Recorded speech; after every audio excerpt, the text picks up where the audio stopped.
Et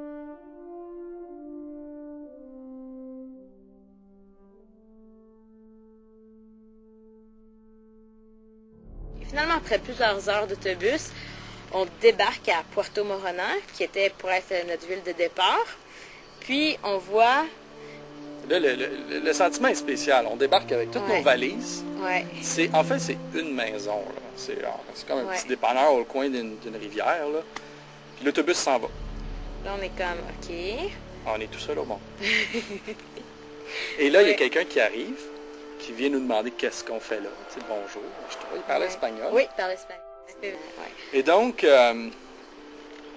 il arrive, puis on commence à discuter avec lui qu'on est là pour acheter un canot, un bateau, pour descendre l'Amazon.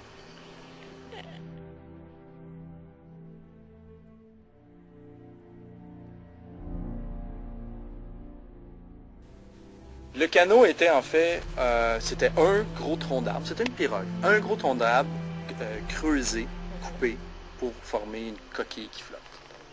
De faire des modifications sur le canot. Just, il y a plein d'idées pour faire les modifications de canot. On décide premièrement, on décide de couper l'arrière du bateau pour enlever une partie du poids. Pour enlever une partie du poids. Tu décides de mettre... On a mis des bancs. On a posé des bancs.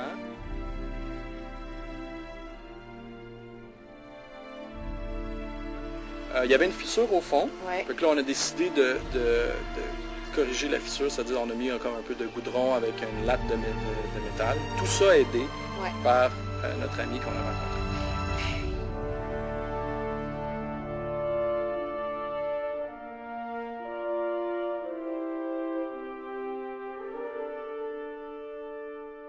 Aussi, quand on embarquait dedans, on ne se sentait pas vraiment stable. Ouais, on décide d'ajouter 2 bouts de bois de balsa, qui est un bois très flottant, sur les 2 côtés du bateau. Ça donnait un peu un principe d'un petit catamaran. Ouais, on va dire.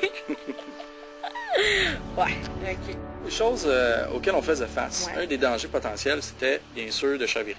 On ne connaît pas la rivière, on peut voir avec les cartes topographiques s'il y a des rapides ou pas.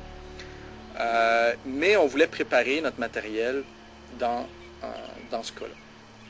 Donc, ce qu'on a fait pour préparer notre canot, c'est qu'on a mis une toile par-dessus notre équipement qui faisait que si jamais on rencontrait des grosses vagues, ou s'il pleuvait, l'eau était pour s'écouler sur les côtés.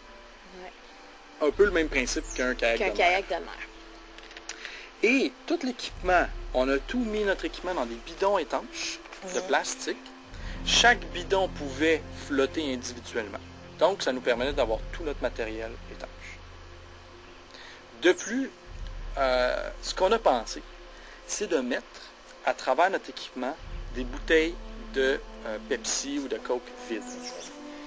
Ce qui permettait d'occuper de l'espace et au même principe qu'un ballon d'un canot de rivière, dans le sens où si l'eau rentrait dans le canot, moins d'espace. Il y avait moins d'espace, donc on pouvait, si exemple dans un rapide, on faisait remplir notre bateau, on avait la possibilité de continuer à flotter pour sortir du rapide et ensuite vider le canot. Donc le canot nous est revenu, on l'a acheté 100 $ US, puis on a mis 100 $ US de réparation de matériel. Ouais. Ce qui est assez énorme, mais dans les conditions qu'on était, on n'avait pas vraiment le choix.